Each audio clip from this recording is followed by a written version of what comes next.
निकाय चुनाव के रिजल्ट अब आ चुके हैं। पूरी तरीके से ये घोषित हो चुका है कि किन किन निकायों में कौन जीत कर आया है। इन निकाय चुनाव के परिणाम क्या सियासी मायने रखते हैं, ये समझना जरूरी है।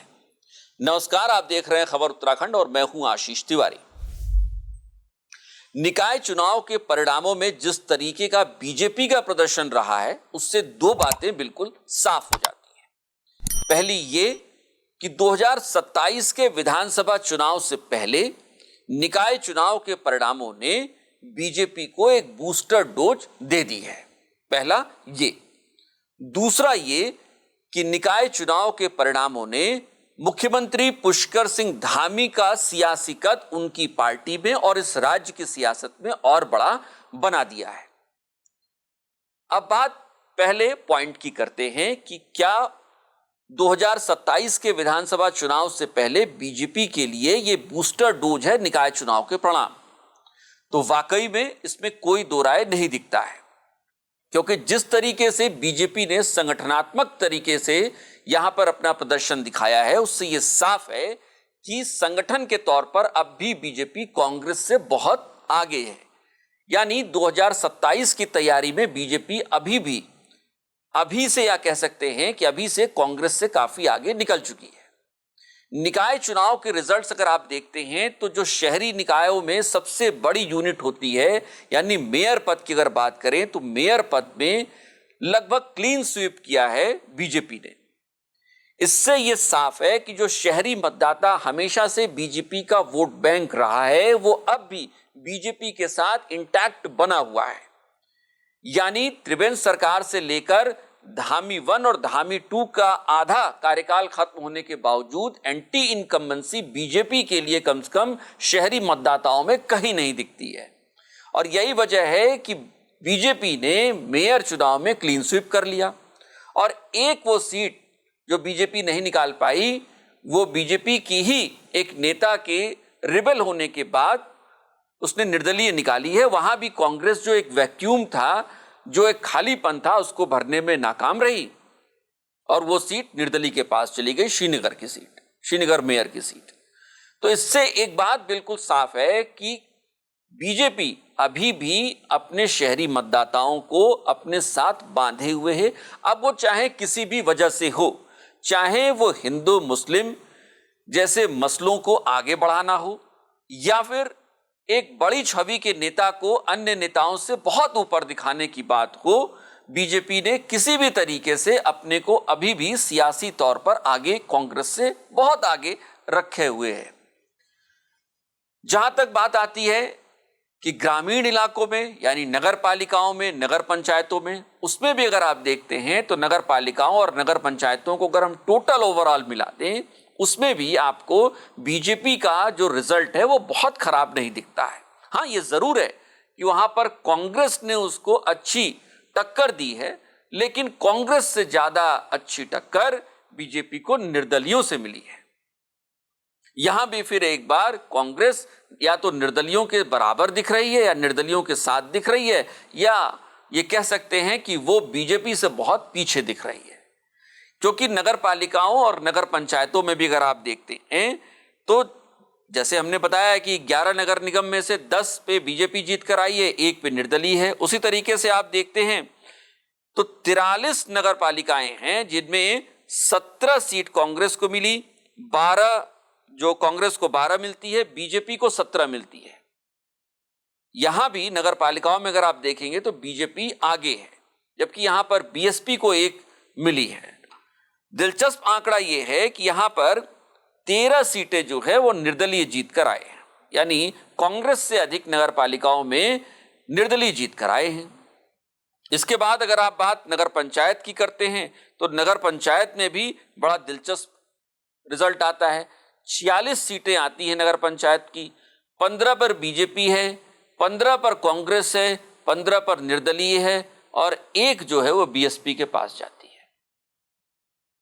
46 में आप देखिए कि निर्दलियों के बराबर ही बीजेपी और कांग्रेस दोनों है।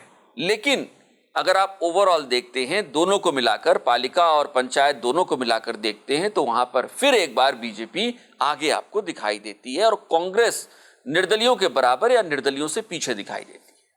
तो फिर उसी पहले पॉइंट पर हम लौटेंगे कि क्या वाकई में यह मान लिया जाए इन आंकड़ों के बाद कि जो शहरी मतदाता है या फिर 2027 से पहले बीजेपी ने संगठन के तौर पर अपने आप को कांग्रेस से 20 साबित किया है और वो काफी आगे चल रही है, और कांग्रेस को शायद अब ये मंथन करने की जरूरत है कि वो 2027 के लिए जो विधानसभा चुनाव 2027 में होंगे उनके लिए किस तरीके से अपने आप में सुधार लाती है, चाहे वो संगठन स्तर पर हो, चाहे वो प्रत्याशियों के चयन के स्तर पर हो। क्योंकि जो मुश्किलें बीजेपी को सामने आई थी, जैसे उसके उम्मीदवार या उनके नेता टिकट न मिलने से नाराज होकर रिबेल हो गए थे, बागी हो गए थे, बगावत पुत्र आए थे, बीजेपी ने बहुत हद तक उनको मैनेज कर लिया, लेकिन कांग्रेस उन्हें मैनेज करने में नाकाम साबित रही और पिथौरागढ़ में ये सबने देखा भी है। अब दूसरी बात, दूसरा जो सबसे बड़ा मसला बीजेपी के लिहाज से देखते हैं और खास तौर पर मुख्यमंत्री पुष्कर सिंह धामी के लिहाज से देखते हैं, क्या निकाय चुनाव के रिजल्ट्स ने मुख्यमंत्री पुष्कर सिंह धामी के सियासी कद को और बड़ा बना दिया है, न सिर्फ उनकी पार्टी में बल्कि इस राज्य की राजनीति में भी? अगर इस सवाल का जवाब आप ढूंढने निकलते हैं तो फिलहाल जो आंकड़े रिजल्ट के आए हैं उसे देखकर लगता है कि हां, वाकई में ऐसा हुआ है कि मुख्यमंत्री पुष्कर सिंह धामी का जो सियासी कद है वो अब और बड़ा होता दिखाई दे रहा है। याद करिए कि 2 बाई इलेक्शंस हारे, बीजेपी हारी, जिसमें बद्रीनाथ और मंगलौर की सीट थी, और उसके बाद जब केदारनाथ की सीट पर बाई इलेक्शन का दौर आया तो ऐसा लग रहा था कि कांग्रेस बहुत अच्छी कंपटीशन में है और बहुत अच्छी टक्कर दे सकती है। लेकिन अंत वक्त में बीजेपी ने ऐसी बाजी को इस तरीके से पलटा कि यह सीट वो बेहद आसानी से जीतती हुई दिखाई दे गई, और इसमें कहीं ना कहीं इसके बाद मुख्यमंत्री पुष्कर सिंह धामी का जो सियासी कद था वो थोड़ा बढ़ा। लेकिन निकाय चुनाव को लेकर जिस तरीके से सवाल उठ रहे थे कि सरकार बार बार इनमें देर क्यों करा रही है, उसके बाद निकाय चुनाव अनाउंस होते हैं और उसके बाद जो रिजल्ट्स आते हैं उससे एक बात बिल्कुल साफ है कि शहरी मतदाताओं को साधने में फिलहाल बीजेपी के पास जो सबसे बड़ा सियासी मोहरा है उसमें मुख्यमंत्री पुष्कर सिंह धामी का कोई तोड़ फिलहाल दिखाई नहीं देता है। न सिर्फ बीजेपी के पास बल्कि कांग्रेस के पास भी कोई ऐसा लीडर नहीं दिखाई देता है जो कम से कम मौजूदा वक्त में मुख्यमंत्री पुष्कर सिंह धामी को रिप्लेस कर पाए या फिर उनके चेहरे को हटाकर उस वैक्यूम को रिप्लेस कर पाए और उस वैक्यूम को फिल कर पाए। और बीजेपी भी अब यह समझने लगी है कि उनके पास एक निर्विवादित एक ऐसा चेहरा आ गया है जो प्रधानमंत्री नरेंद्र मोदी के बाद राज्य में मुख्यमंत्री पुष्कर सिंह धामी के तौर पर उनके साथ है।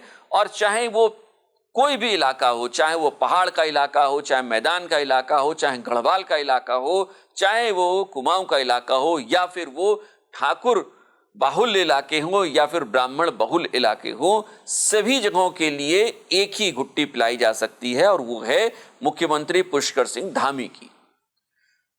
सवाल यह है कि क्या मुख्यमंत्री पुष्कर सिंह धामी का यह सियासी कद अब बीजेपी में इतना बड़ा हो चला है कि उनके लिए अब 2 ही नाम हैं, केंद्र में मोदी और राज्य में धामी।